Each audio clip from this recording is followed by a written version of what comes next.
first 7 U.S. astronauts are chosen. Early in 1959, NASA selects a team of 7 engineer pilots for Project Mercury.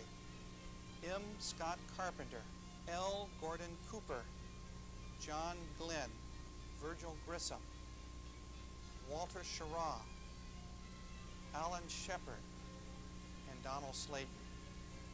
The astronauts prepare for flight. After 2 hours, the astronaut comes out of a mold used to make a flight couch to fit his body shape. Early on, veteran test pilots look down on the role of the pilot in Project Mercury, but the Mercury pilot plays an active role. He controls the capsule's attitude and pitch, roll, and yaw, as well as operating navigation and communication systems. In all Mercury flights, the pilot proves to be essential to the success of the mission. He operates all primary flight controls and initiates retro rockets to fire, beginning the descent to a landing. Whirling in a centrifuge cab, astronauts learn important lessons about how they react to the G-loads of emergency aborts. Meanwhile, workers test an escape system for the early Mercury capsule. The pilot must be able to escape from the Mercury launch site in case of an emergency. In this unmanned test, a 16-foot tower with a solid rocket sends the capsule safely away.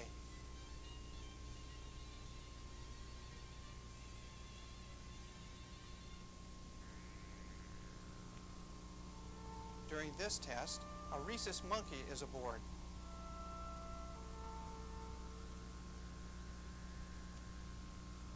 At more than 1,300 miles per hour, pressure sensing devices start the escape.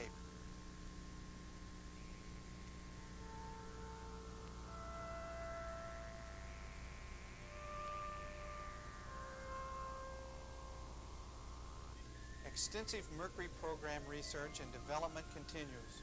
Workers launch a Big Joe Mercury test capsule nearly into orbit to test re-entry into the Earth's atmosphere. An Atlas booster carries the capsule to an altitude of 100 miles and nearly to orbital speed. From the recovery ships, the capsule appears as a flaming fireball as it streaks back into the atmosphere. Patrol aircraft fly to the impact area and pick up the capsule's recovery signals.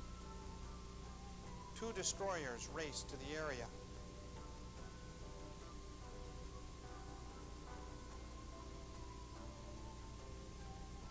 The Navy ship Strong makes the pickup.